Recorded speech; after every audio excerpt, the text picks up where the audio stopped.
All right, howdy folks, welcome to episode 80 of Biomassed, and we have a packed house tonight with several guests on. Some of our regulars are back, but we've kind of got them all in a neat little mix tonight. We refer to tonight as one of the tinfoil issues, which should be kind of interesting. There's a lot of news, some of it in-game, some of it out of game, so this is one of those sort of weird confluence of times where there's actually things to talk about with CCP. And a couple other impressions of probably towards the end of the show in terms of some other gameplay experiences a couple of us have been having. So should be a fun show. So without further ado, let's go ahead and knock out some intros. And we are going to start at the bottom of the list. I'm shaking it up now, so I'm totally catching people by surprise, and I'm buying them time so that Pokey can get his shit together before I say, Pokey, you're up first. I'm Pokey Draven from OSG Planetary Operations, co-host here on the show and writer for the Biomassed blog. Outstanding. And Jadek. Jadek Menaheim. I'm the manager of the Trello Trade chat channel and Dust Bunny Day Traders. Heracles. Hey, what's up, everybody? This is Heracles Porsche. I am a Dust YouTuber, altaholic, and very pleased that we are getting a Logi event. Outstanding. Late breaking ad to the show, Darth. Hi, Darth Carbonite, member of CPM2, and glad to give everyone a Logi event. Ooh, do you see what he did there? Well I played. saw what he did there. Okay. We're not worthy. Let's see who's up next. BAMM. Hey there, guys. Just a regular guy. That's all, really. At some point, you're gonna give a different intro, but I'm okay with your regular guy that just likes beer and bacon for now. Regular guy that likes beer and bacon, dude. Nothing fancy. Just a regular dude. Yep. No, I'm a huge fan. Let's see, Bait.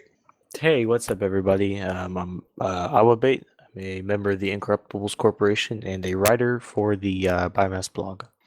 All right, folks, and again, he may be a regular, but he's our regular, and he is the reigning undisputed champion of Paper, Scissors, Rock, Lizard, Spock here on the Biomass Pod channel, Sarizel. Yeah, I can't top that introduction, so I'll just leave it there. That's good. That's good. You just back away when you know you've been beaten already. I like that. Okay. All right, folks. We've got, like I said, a couple interesting things to talk about tonight. So we do have a CPM member, and if you don't mind, Darth, I'll turn it over to you since you so aptly said we have a Logi event on the way, courtesy of perhaps you and others. Can you tell us a little bit about the event that's coming up? Yeah, well, there's not too much. The whole idea behind it was to give something to the people that had wanted, more involvement for the Logis, which had seemingly been ignored with all these kill events, and we figured we wouldn't make it too hard, but hopefully the reward, the rep tool BPO. We're still working on the stats. We hope it's worth it. We really pushed for a shield rep tool to be the first of its kind, but despite their best efforts, we couldn't swing that this time. But instead, well, hopefully we'll have something that's worth it. Okay. Well, no, that's actually pretty cool. Did they release any of the details about sort of what you have to do or what kind of grind it's going to be for the, I think it's a rep tool event, right? No, not in particular. It's 10,000 war points over 4 or 5 days. Memory fails me. It's 4 or 5 days, 10,000 war points, any way you get it. Yeah, no. I think the reward is it's something like the council rep tool or something, some jazz like that. Correct, and that's what I'm talking about in terms of the stats or TBD. Oh, yeah. Sorry. No problem. Yeah, when I think somebody asked CCP Frame that on Twitter, like what the stats were, and he basically said we're going to wait to announce it. And I read that in my CCP Phraselator to say we don't know yet, and we're still working on it because the first thing we tried was a grease fire or OP. Therefore, we'll let you know as soon as we know. I wouldn't say grease fire or OP. I would say a disappointment. We really thought we had something going there with the shield rep tool. Turned out we didn't. So we're falling back a little bit. Okay, fair enough. Well, at least you gave it the old college try. I'll give you that one. Indeed. Okay. Any other news or kind of points you want to lay out from a CPM perspective? Maybe key things that you guys are looking for feedback on that you're trying to work out with the CCP Rat and the gang? We'll be opening up feedback hopefully really soon for 1.3. Ritati is currently in Iceland doing things, but yeah, look for 1.3 news and stuff soon-ish. Do you know if CCP Ritati has an appointment with two guys named Bob? I cannot confirm or deny. Okay. Well, we will know soon if there's a CCP Ritati after he comes back. Okay, let's see. Moving right along, we do have some interesting news out there that we are going to kick this one over to. I'm running my finger up and down the list of names, and I will choose you, Pikachu. That's code for Soraya. To talk a little bit about I think it's a Forbes article that described a pretty massive influx of well, actually, I tell you what, let's hold that one off, because now I've caught Soraya totally unawares, and he's desperately trying to get food out of his mouth. No, I'm right here waiting for you here. Actually, I tell you what, let's. I think Heracles had some in-game commentary he just wanted to throw out there, reference some PC activities and a couple other things that he wanted to bring up, which I think probably would fit very well here. Let's transition over to Heracles with a little bit of in-game news, and then we can move it over to some of the more macro stuff for you, Zell, if that's okay. Whatever floats your boat. Awesome. Okay. Go ahead, Heracles. Oh yeah, I just wanted to mention that PC activity has heated up pretty good for the first time in a while, and it's definitely worth checking out some of the videos of the War Ravens versus Capital Acquisitions. War Ravens attacked Cap, and they didn't realize kind of that they had a big part of their own corporation still sympathetic to us, so we got a lot of them to flip over to our side and, create a lot of intracorp drama with, people switching sides at the last minute, and I think it's really interesting. So if you check out my channel on YouTube, you'll find that stuff. You can also find a new video on Silver's channel, and yeah, I think that's well worth checking out. A lot of fun, delicious Corp v Corp drama there. And just taking a look at the star map, we have Skill of God at the top of the star map with owning 10% of Molten Heath. And obviously, most of you guys know that the Latino player base has been, expanding its influence steadily in Dust for a long time. But I think this is the first time I've actually seen them at the top of the star map, and they've been inactive they have been active in PC for quite a while. So it's interesting to see them finally topping the scoreboard there. And so PC's heating up, and I strongly encourage you guys to all check it out and get involved. Yep. And let's see, a couple things of note and I'd be kind of interested to hear the old time vet kind of discussion about this one. The player population, or like the actual demographics of Dust, has changed pretty dramatically over the last few years. I think that's a very safe thing to say. And I don't really know how they could capture stats on this. I mean, sure, there's ways they can do it, but it's, I think, inevitable that you've got Central and South American corps really taking over, and that, I think that's just what you're just going to continue to see a steady sort of well-charted increase of their total player population count relative to other parts of the world, and their dominance in sort of the planetary conquest mode. That, I think that's just going to continue to grow just through sheer dint of numbers. And again, that is, I think, very much indicative of the state of the PS3 more than anything.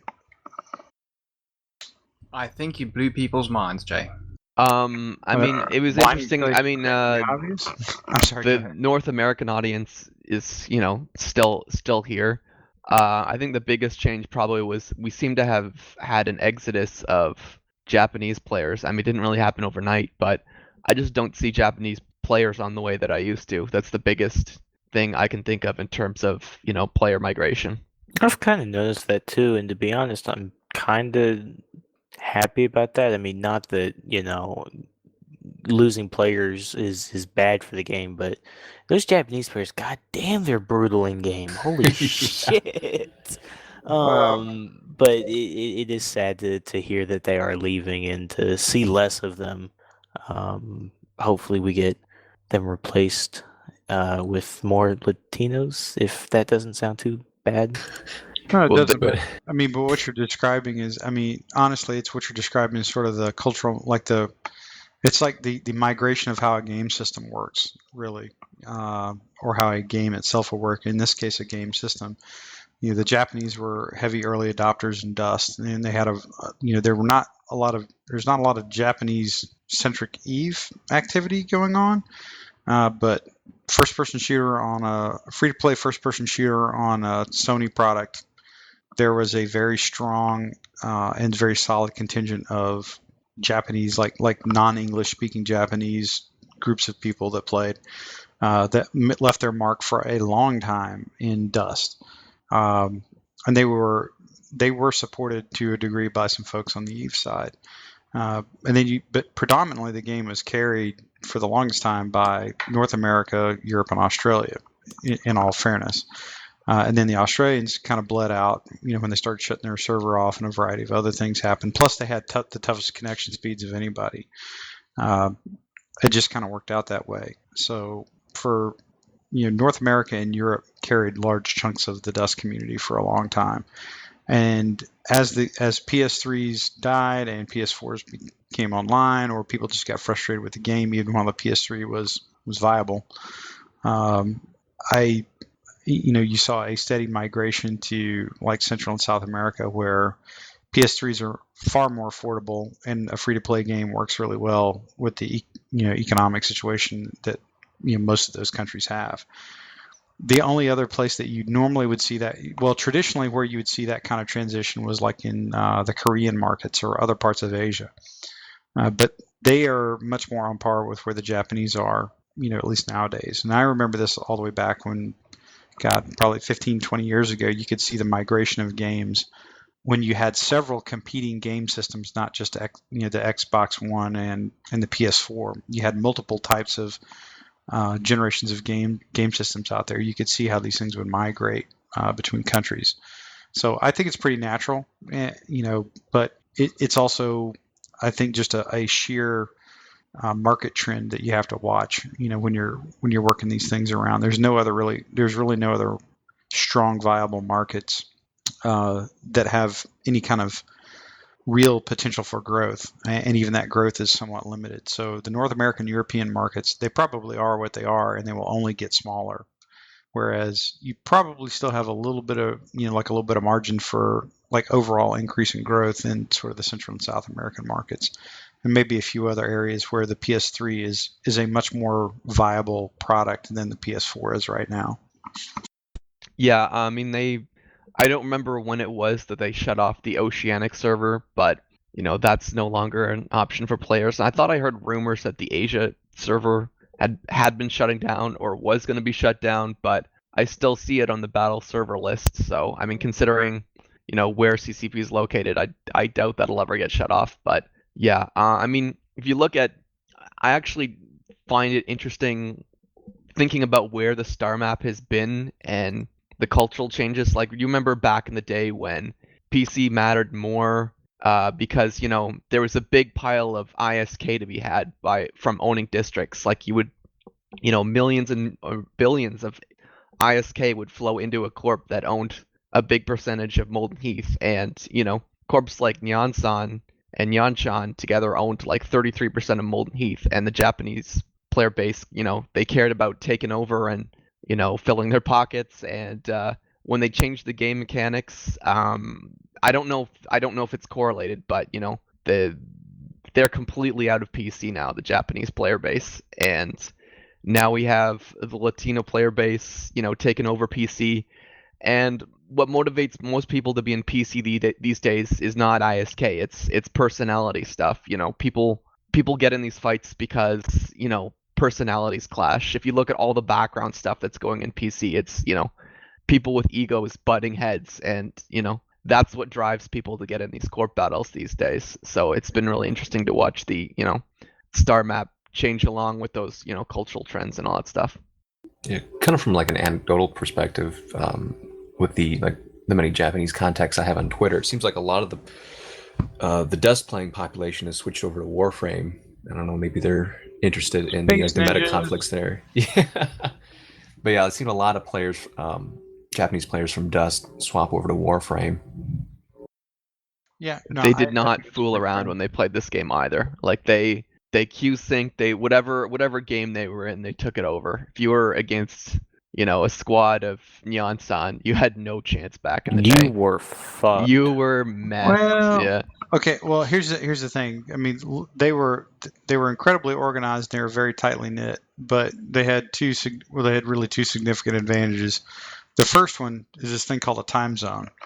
So that was pretty significant, and at least in terms of how PC works. And then the second thing, if you really got down to it, what they were incredibly effective at doing when they would, if you've ever watched them play an ambush, like where they just basically Zerg rush everybody, like 15 dudes all moving to the same point at the same time, and they just kind of like run around the clock, or like run from point to point to point like that. That's exactly how they ran against people in PC, and it's brutally effective. But if you get inside their cycle, you can beat it. They weren't necessarily any better than any one group individually. Everybody's got some star players, and they certainly had their share. But They did good from a political sense too. they were Usually pretty smart about it. they usually allied with pretty much the biggest other power out there, just to be, that's to hide behind almost. And I'm not to say that's as a cowardly thing, but as just a strong tactical decision was that they allied themselves with whoever the biggest threat to them would potentially be, pretty much all the time. Yeah, well, Yeah, they were not only part that, of the but they also, Blue Donut. I mean, they also became basically a holding corp for a lot of people too. Like a lot of the larger,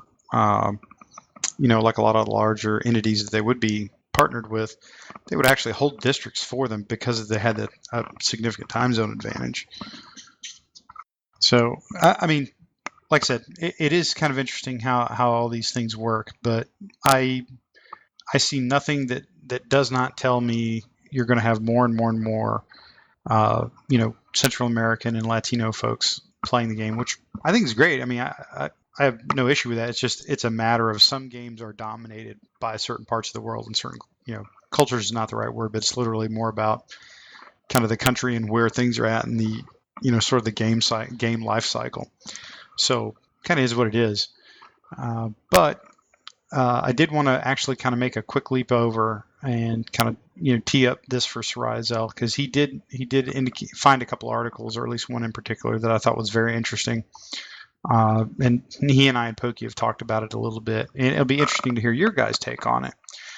Zell, if you don't mind, could you give us a quick rundown of that? I want to say it was a Forbes article. Correct me if I'm wrong. I'm looking at Bloomberg, but it's been covered in a couple different places. No, you're right. It is Bloomberg. I'm sorry. I keep thinking Forbes for some reason. But if you could give us a rundown.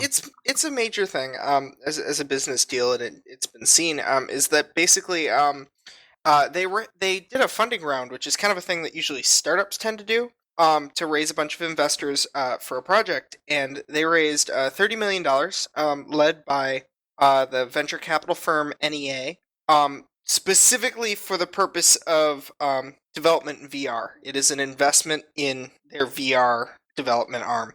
And the interesting thing to me about that is, first of all, doing one of these kind of investment rounds the way they did, with I think the Bloomberg article put it, as an 18-year-old startup that's failed to make anything, failed to make it beyond their first big hit. It's a bit of an odd arrangement. And then the other big note is that 2 members of NEA are actually now board members for CCP. And so this is interesting for a few reasons. This could potentially affect Dust. I mean, the board is who gets to make big decisions on where money gets spent, and there's now 2 new individuals in it. Who knows? Maybe as investors, investors don't make progress by sitting on what they have. Maybe they might say, hey, do something with this. It's got potential. Let's put the risk in. I don't know. And then the other question for me is what they might be intending to do with this $30 million, because Gunjack is done. By anything I can tell, Valkyrie's probably been done or, almost done. Valkyrie's not done. I think they probably are embellishing on it because they have the time, but they've always been, whenever the Oculus Rift launches, we launch. And I mean, I'm sure they've got more they can do. I'm sure they have a roadmap of development, but I think they were probably ready to ship a year ago. So my question is, though, what are they going to spend this money on? Or is this going to be, part of a big marketing push, maybe, and to really just try and get this out into as many hands as possible? I don't know. Well, Or could this CCP be? Go ahead. The other theory I have is, that Atlanta had shown off last year at FanFest a ton of different concepts for more like VR standing demos that they had done that were really, really cool. Cross and I tried this disc battle one that was quite a ton of fun. Maybe they're doing this now because they have more things that they're getting to that point they want to spend money on with VR. Like you talked about a marketing push just a second ago. Shanghai is hiring a marketing guy for Dust, right? We talked about that 2 weeks ago, I think. Yeah, but I mean, I think it may be a replacement hire of someone they already have. But I don't know. Like that was said to be somewhat general, just for CCP Shanghai, but it also had a lot of bullet points that were very specifically mentioning Dust. So I don't know. I think Rattati actually said in the forums at one point that it was a replacement hire, not a new position. Well, it also truly makes you wonder, what does a marketing guy for Dust do? Can anybody raise their hand and say what marketing has been done in Dust for the last year? And that's a valid point, is why would they need to replace a position there if there's really no marketing being done other than, I mean, I guess there's, Sony's done some promotional stuff on the PS3 store, I think, and in some places, and there's been, someone actually manages, I guess, the sales and stuff. But there really hasn't been a lot in terms of marketing for Dust. Yeah, I mean, that's I suspect anything hired for CCP Shanghai is sort of general population work. I'm sure there may be some stuff they do for Dust, but it's probably for whatever else that they're doing at CCP Shanghai as well. Another thing to consider in light of this, this funding push is that they also recently sold off the White Wolf Entertainment for Paradox Interactive, and so that probably also freed up a bit of funds. Probably not a lot. I mean, I don't know how much. Sure. I don't know if they didn't announce how much that deal was for. I can't imagine it was for a lot, though. It was for tens of millions of Swedish kroner. Here's the thing: the thing about White Wolf is it's the IPs that they own that they inherit with that. The number of IPs that actually came with that is pretty large, because White Wolf, under its banner, had multiple different like game IPs or fiction and novel IPs, like a lot of them. A lot of the World of Darkness stuff that they talked about, and there was multiple offshoots of that. So it would be, if it was, you basically took the whole portfolio of White Wolf stuff and you transferred that over, I could see that being a fairly large liquid chunk of cash. If there was, because really you can trade IPs. That's like a commodity in the media world, is an IP. So even if you don't do anything with it, if you own the IP and you let it cook for a while, and then somebody recapitalizes it to do something with it, there is money to be made there. And then and effectively CCP got White Wolf. I mean, they had a good deal on getting White Wolf into their fold. So they probably came out okay on this, I suspect. So long story, but all it did really is clean up their books again. And it's not even so much the amount that I'm talking about, it's that the timing of, we're going to sell this to make money, and then we're going to also jump in with an investment around the same time. It kind of shows that CCP is obviously trying to pool together a sum of money for whatever purpose, and they're doing it, at this moment. No, that's a pretty fair assessment. So couple quick things. NEA, just so everybody's tracking, that's kind of a venture capital firm.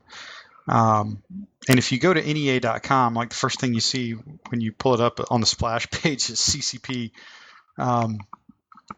So it'll be kind of interesting to see what happens with this. Now, a couple things here, because they've put enough money into CCP, whether it's specifically for the VR component. I'm sure that was a major driver that attracted them. They now have 2 people that sit on the board of a privately held company. So what that translates into is they have a pretty big stick in terms of what goes where. The thing that I would kind of point out to folks, and don't get me wrong, I'm not saying Dust is about to be cut off the knees. Do not mistake anything I'm about to say for that. All I would point out is if their focus, or at least what drew them, was the VR aspect, Gunjack and Valkyrie made from the ground up to showcase and progress VR gaming. Eve, as it is right now, even if they didn't change a thing, but as it is right now, Eve very quickly could translate into a VR game that would be pretty innovative and really cool because it doesn't move too fast. And if you can think of any science fiction sort of movie you've ever seen, where almost like Minority Report style, you're standing in the middle of your fleet if you're an FC and you're moving shit with your hands and stuff like that, you could easily see a translation like that occurring in Eve, where you could kind of see it all happening in front of you, so to speak. So those 3 things work really well with VR. Dust as a first-person shooter does not work very well with VR. Now, I have actually used some VR systems for first-person shooter-like activities. It can work, but for most people, in terms of an accessible gaming mechanism, it's probably not that good. So it's basically just far enough outside the shot group of the other 3 things, if you look at through that sort of VR lens, that it might be considered definitely a sideshow, or perhaps something that does not apply energy or focus to what these investors want. That could be telling in the future, depending on how the arrangements have been structured internal to the company and how they're running CCP now. I'm not hearing anything. No, I was actually taking a pause, hoping somebody would jump in there. That's cool. I mean, it kind of comes down to, if the future of Dust, is it just going to be a straight port or anything at all, or if they're going to actually, like you said, take it from the ground up and actually produce something that would make sense for VR. I mean, if they can do the latter, I think that they could probably, get in with that initial push for, a VR-centric, game base, particularly since they have this investment firm that's really going for it. If they could package a whole series of games, you've got your dogfighter, you've got your turret rail shooter, and you've got your FPS game. And if you can all bundle those under this, New Eden VR experience, that's actually a pretty powerful, group of products you can sell and market to people, particularly because VR is so popular right now. So, I think CCP's investment in VR will certainly pay off. I think VR will take off. Hopefully they can get a return on that investment. But like you said, it's a matter if Dust or whatever they end up doing with it is part of that. No, absolutely, man. So now, just a random question about this. With the push that I think every inkling I've gotten is that Valkyrie looks very good. Everybody I've talked to that actually has laid hands on it says it's quite well done. And if they're, as Zell said, they're continuing to polish. Basically, it's only going to make it better. I think they've got the VR piece well in hand with Valkyrie, because I do believe that is a launch title for it. Like, I think that's the launch title for it, right? Yes. That's my understanding, yeah. So I think they're going to be in pretty good shape in terms of how that goes. I'm curious where Dust fits in the world of CCP right now, because it is just really difficult to tell. I mean, Eve's a flagship, but they're putting a lot of heat on Gunjack and Valkyrie, obviously, for that is the direction the company is taking, which is again further off azimuth than what Dust is. So how do you guys see it? I mean, do you see Dust as practically having? We all know that it can have a component into the CCP world, but What's your gut tell you? Do you think that they're gonna have any kind of FPS style game in Eve or No, GCP? no. At this rate, no. But I do have my hopes, as I think some of us do. The CPM has said in the past that I want to say it was Denny that was cautiously optimistic, I think were the words that he used. That's the official CPM term. Yeah, so I mean there's that, but I don't think that really means much. Well, fine. I honestly, I think that despite what people may say, the looming presence of Star Citizen, whether that becomes a game or not, is certainly a threatening element to this particular genre, particularly if, it's promising, all of the stuff. It can actually deliver on even a part of it. It could be dangerous to CCP's, franchise. And I think the moves they've been making, particularly with VR, with this, total immersion, we're introducing a dogfighter. I mean, that's something you see in Star Citizen. They've obviously have Eve, which is solid for what it is.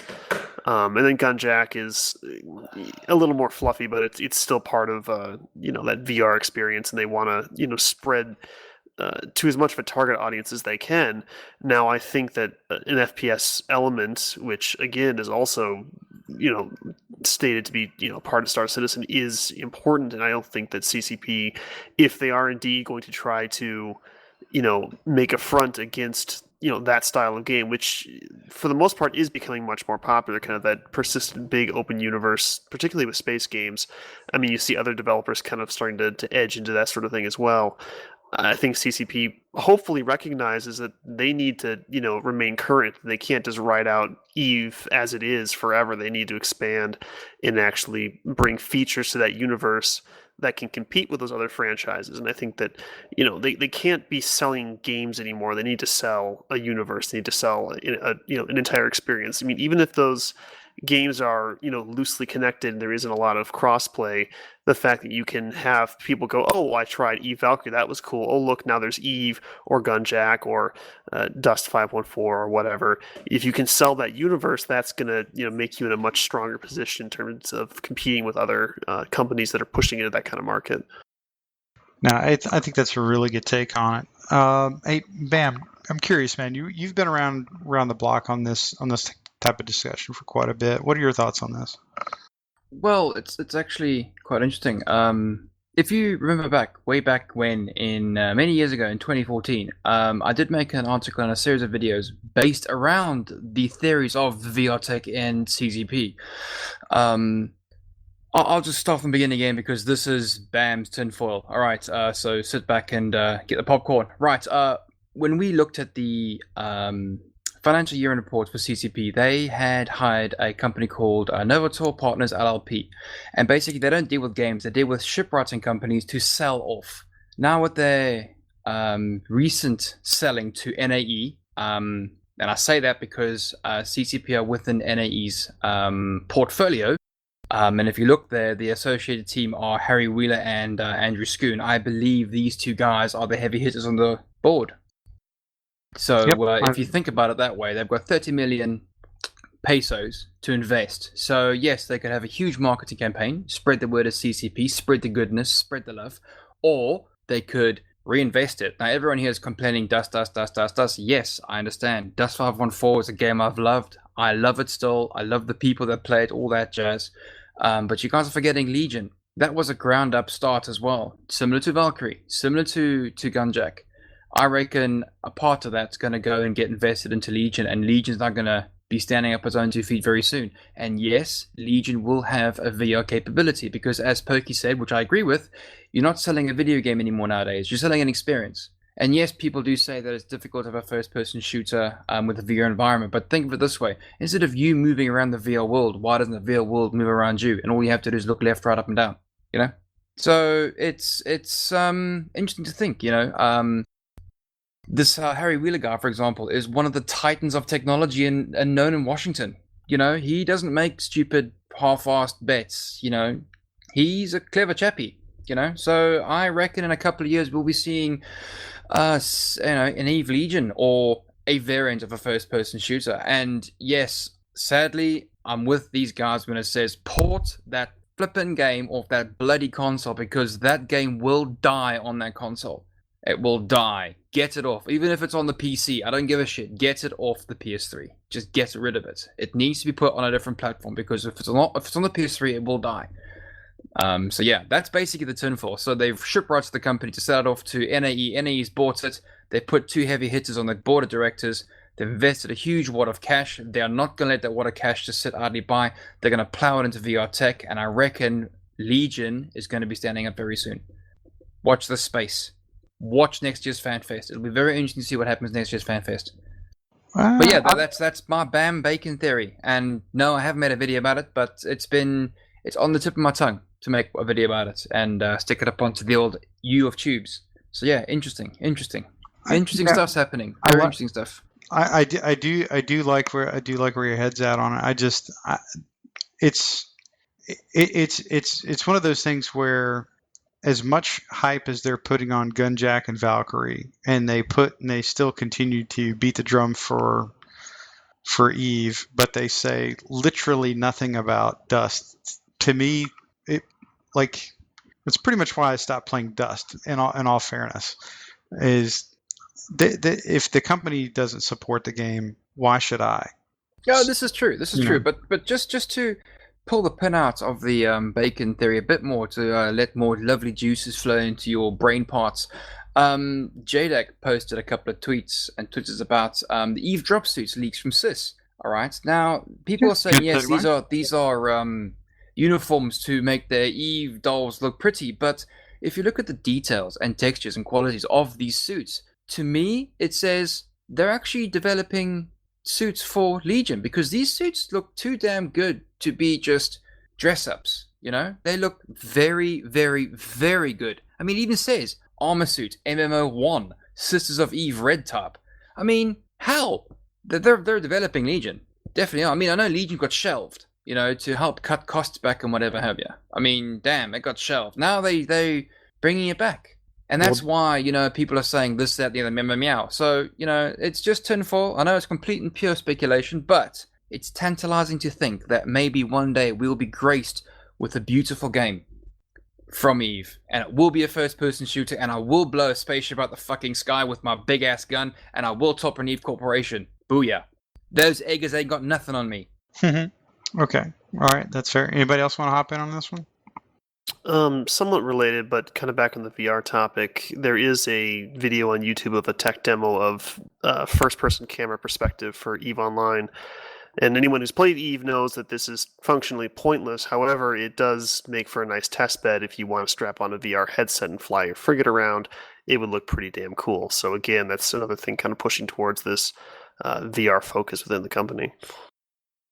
I mean, I could see that. The just generally, did want to touch on something BAMM said. He had a good point there. I think some of you guys have seen it. It generally, just so everybody understands, if you go onto Sisyphus, or CC as they call it, Sissy as they call it sometimes, that's the test server for Eve, which is also where a lot of the Dust material is also stored. In fact, I think everything in Dust is in Sissy, and usually you can see it there first. So there's usually no real big surprises that come out of Sissy. Or at least there's some level of knowledge about what's coming out. So Jadek posted it. I don't remember who gave it to you, but they were basically pulls from Sissy that were kind of screenshots of different sets of armor. I do think that at a minimum, they are probably some things that somebody at one point was looking at giving the Eve pilots, because they do like the little space dress-up thing with their characters, their tunes in there. Could it have been something that they were working on with Legion, or the artist formerly known as Legion? Yeah, maybe. I don't know nor believe that. Let me put it this way: every time you bring this up, you know, all the CPM guys will give you the very political answer of, I can't really talk about it, and I'm cautiously optimistic, and this, that, and the other. When I hear all that, which is mildly entertaining to me at best, what I hear is that we are exploring some things, maybe actually working on a few things here and there, but it's all things that we want to do here at Shanghai that we're pushing CCP to do. And that does not equate to a game being produced. Really, in truthfulness, it really doesn't. But does it equate to, Shanghai makes all this cool shit for, for Legion, and they present it to Hilmar and everybody at Iceland, and they say, here we have all of the artwork and all of the the suits or whatever and the textures and shit like that. Can we, go ahead and finish making a game? Does it work like that or no? No, not really. I mean, Whoa, you'd whoa, have whoa, to, whoa, whoa, whoa, whoa, whoa! Legion was a running game at FanFest. Remember, it ran. Okay, granted on 8 consoles, but it ran. It There was only one on- map, yes, but it ran. yeah, but how many games get to even game up on to one the map- almost all the way done point and still don't make it on the market? A lot. No, this is A true. game This is true. on one map that quote unquote runs, I can do an Unreal Engine in about 5 minutes. Okay, It's not I'd necessarily like to see you good, develop the quality and textures in 5 minutes. What these guys put their I'm fucking sure that all asses through to existed. develop That that. all existed ahead of time, more than likely. Yeah. The game ran. Legion is living. Legion's alive. It got shelved. It's dormant. It's waiting to come. Watch. Zell actually raises a CCP, pretty give me good point, Legion, though. goddammit! I want my freaking Legion! but Zell raises a good point that the Unreal 4 engine, the level builder is actually very easy to use, and you could put something like that together fairly quickly, especially if you have existing assets for it. But that And doesn't mean it's a game. all those maps existed, and all that artwork, the texture work is probably all done. I think, from what I understand, most of the resources in Dust were designed to a very, very high quality, and then it reduced as necessary to work on the PS3.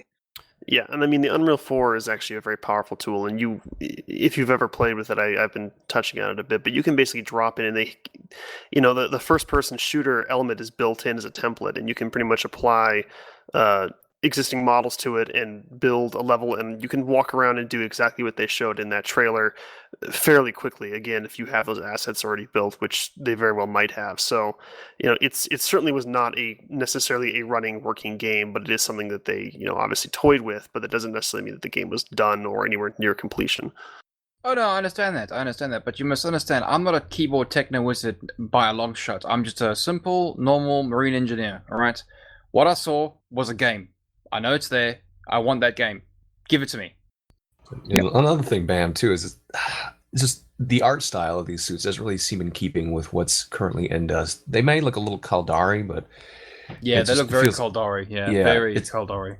It feels like it's more in line with what we're seeing from Valkyrie, and that may just be the artist that's it behind could it. just be Valkyrie suits. You're very, very right there. But it's interesting to think how things just line up. Just so. Coincidental. I know that. It's coincidence. And complete speculation. But BAMM Bacon theory, yes.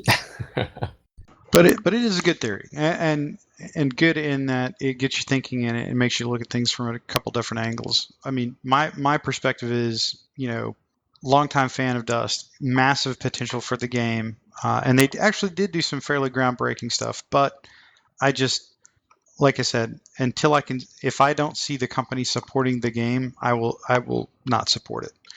And I don't see the company supporting the game, therefore I will not support Dust. Support, i.e., play and or spend money on. But that's okay. That's just my personal choice. There's plenty of other people that still kick around and have a great time at it because you can have a lot of fun in that game. It's mostly socially driven. Now, like BAMM and I were talking, before the show, he's been helping me out with Destiny. Like, I bought a PS4 about a week and a half ago. I've been playing Black Ops 3, Destiny, stuff like that on the PS4. There is no way I'm going to go back and play Dust again. It's not going to happen. It puts in such stark relief how bad, well, not bad, but how dated the game is. It's brutal. And that's unfortunate. So, I mean, that's just my personal perspective on it. But I am a huge proponent of some of the things that CCP has done, and particularly in terms of Dust. I just wish they would get their shit together, and then maybe give it an actual go on a PS4 type platform. I think that would be incredible. I just don't see any evidence that drives me to believe that they're willing to do that. But Jason, the evidence is there. 30 million, bro.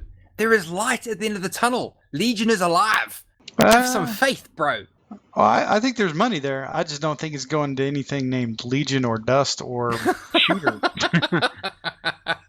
Fair No, enough. Fair enough. mean, I think the money being brought in for investment is indeed distinctly for VR. My hope is that I don't think that money is the only money CCP has to spend, and I think that I don't think we're done yet. A VR Legion. Yes, please. I'll buy one now. okay. All right, let's see. Any other round out topics you guys want to kick around? I just wanted to go back and touch on the event again. It's just called the Logi Ops, November 27th.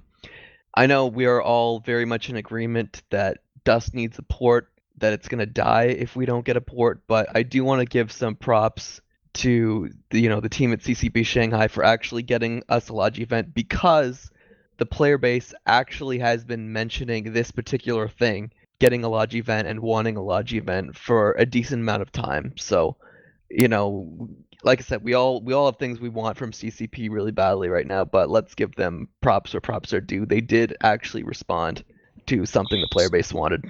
Yeah, Thank you, CPM. Imagine that.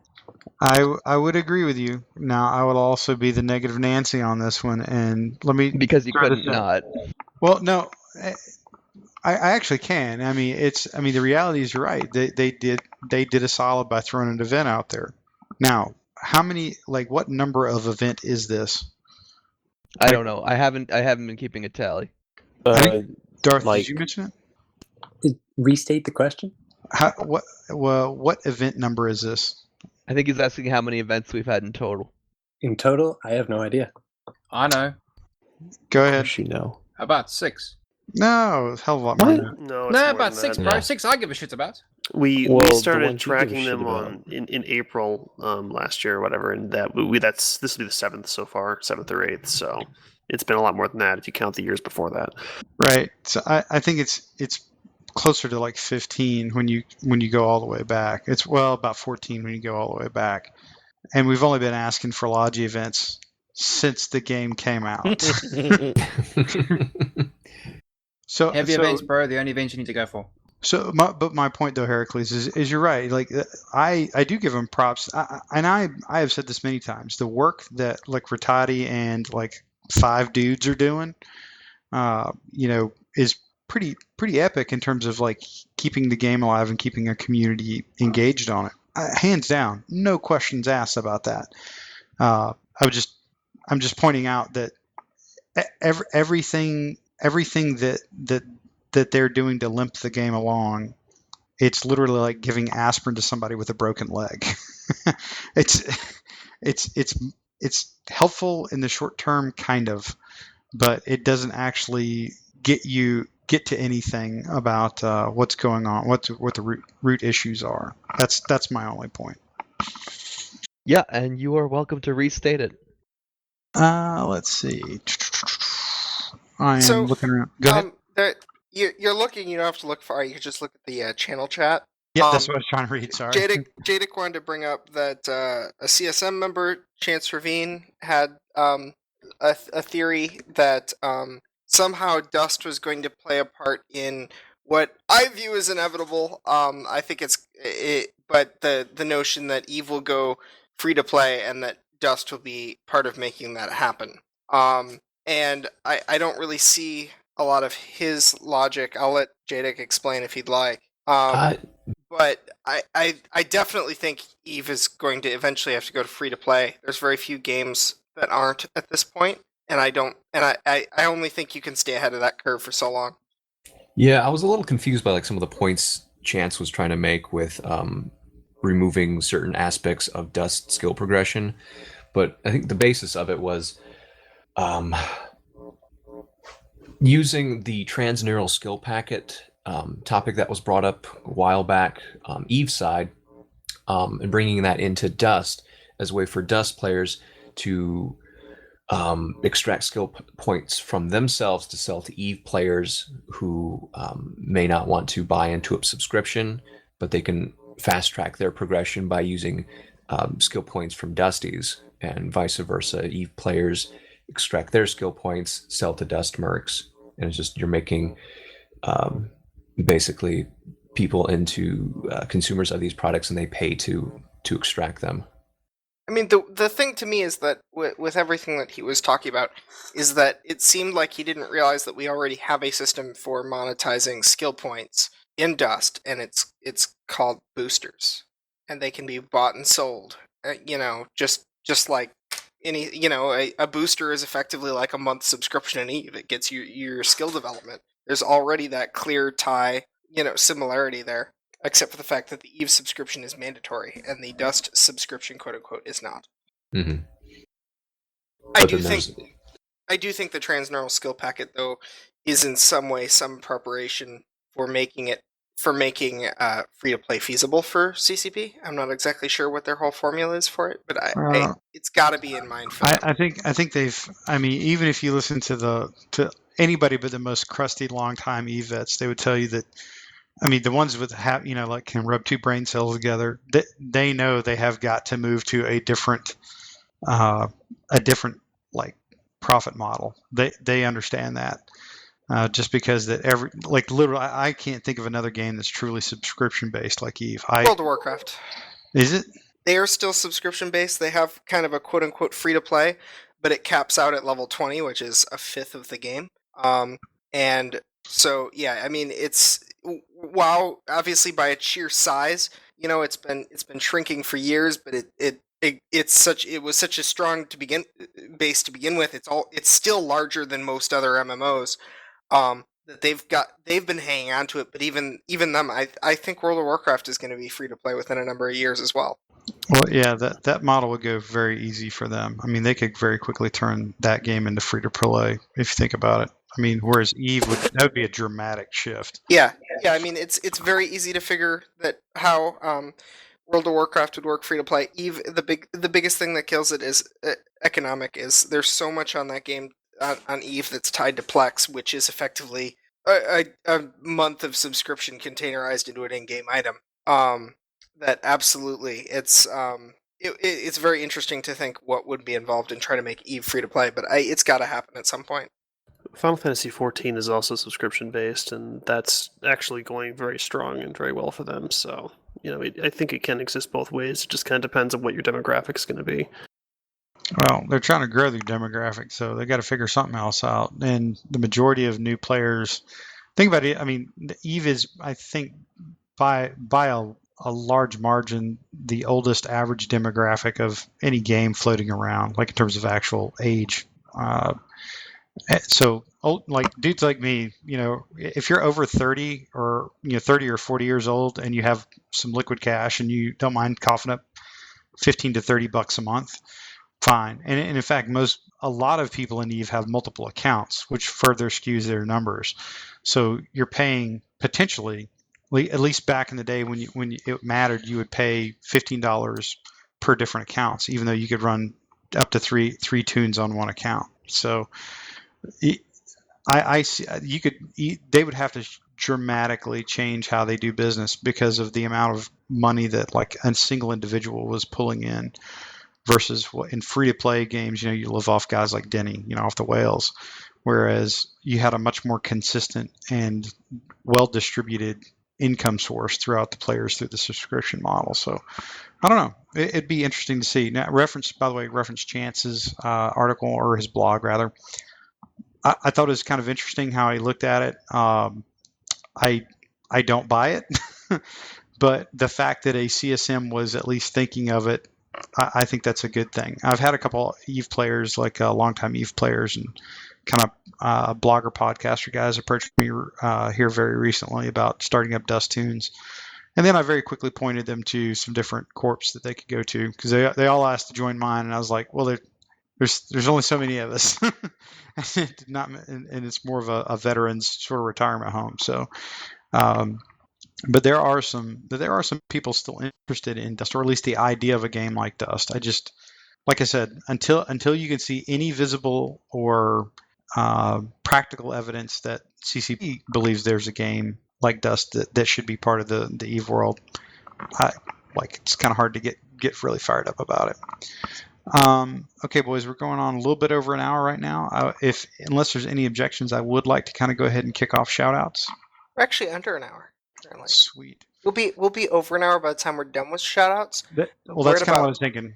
yeah, we're at about 59 minutes right now. We'll cut off a few seconds from before the show. Probably we'll cut off another 5 minutes of blank space in between, like that really awkward pause. That was like a 2-minute awkward pause, and no one listening to the show will ever notice.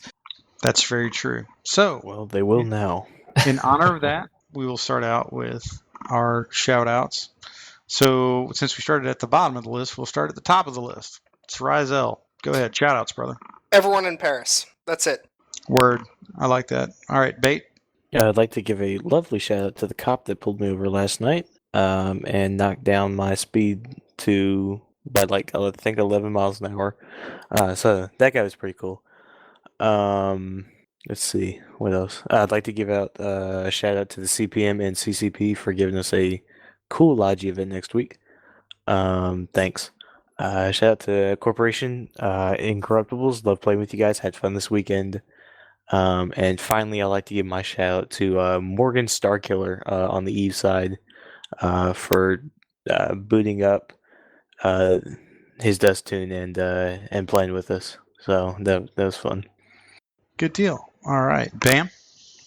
Well, I don't really have a shout out, but hashtag pork, that's what before. There we go. I'm drunk. I don't care how it sounds. And shout out to Jason Larison for actually completing his first Destiny raid today. Yay! And there is YouTube evidence of it, by the way. Okay. Let's see. Darth, any shout outs? Yeah, to Paris and to the Logi Bros. Excellent. Heracles? I will another shout out to Paris, obviously. I will give a shout out to everyone involved, the CPMs, for making the Logi event happen. And I'll give a shout out to my corp, Capital Acquisitions LLC, for all coming back together. These are guys I haven't seen in like months and kicking ass again. It's a lot of fun to see everyone back together. And your YouTube channel is?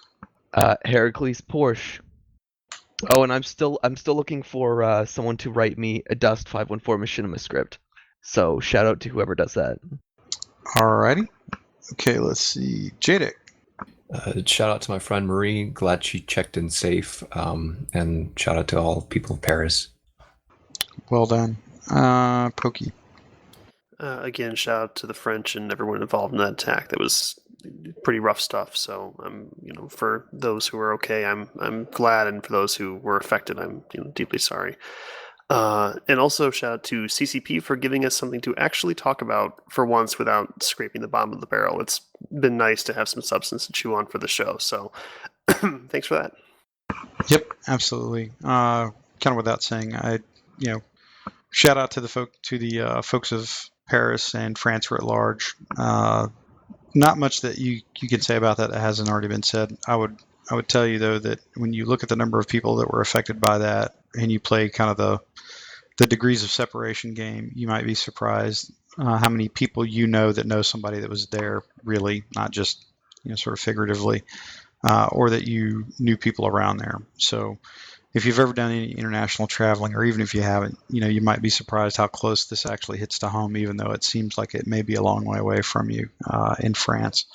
So just a quick shout out to everybody out there. And again, it seems like they are rallying, they're standing strong, and it will probably be a solidifying event for them. As terrible as it is, they're hopefully, and it looks like they will turn it into something that is an event that will create resiliency within that nation and that Europe and Europe writ large. So, on that note, we do kind of transitioning back over. I would like to get a quick shout out to BAMM and some of the guys of his fire team that he brought in to help me out through my first Destiny raid. As I mentioned earlier, I've been playing a little bit of Destiny and was a true noob. Had no idea where to go. Vault of Glass. So. Had to figure out all that stuff, so it's all good. Call me traitor all you like. It's still a very fun game. By the way, my point earlier is that there are so many things in the new games that I would love to see with a CCP flavor or skin laid over on it. I could only imagine the social aspects of Destiny and sort of the if you imagine, like, if you've ever played Destiny, you have like the tower where you start. It's basically the main social hub. You get missions there. You have a bunch of vendors and all kind of little find it stuff that you do around there. Imagine that as your war barge or your station, and this was all dust. And then you had the social tools of the PS4. You could like walk up to somebody, click on them, and you could interact with them, and you could form a squad with them right there in public, not just a squad finder. If you had that aspect, the social aspect, a little bit in some PvE aspect, kind of the co-op gameplay style, and then if you take a game like Black Ops 3, which has incredibly fluid movement around the battlefield, it is just wickedly well done. Now the shooting part is, it is a shooter. It's okay. But it's quite good. But it's an incredibly well polished game visually. Destiny, again, beautiful game, but the movement in both games is silky smooth, just absolutely excellent. Black Ops, though, phenomenal. So if you took elements like that and then you overlaid what we know as dust on top of it, or that like the updated visuals of dust utilizing current gen technology, you updated the movement system, which is obviously the first thing that you notice when you play a different game. When you take these elements of these things, it really, really makes you frustrated because of the amount of potential, the tangible potential that Dust used to have, and in my opinion still has, to make a game that would rival something like Destiny or a Call of Duty, cutting edge shooter. So hats off to BAMM for walking me through Destiny, which is one of my new favorite games, by the way. So other than that, folks, we appreciate you joining us for episode 80 of Biomassed Podcast. So as we say here, good night and good luck.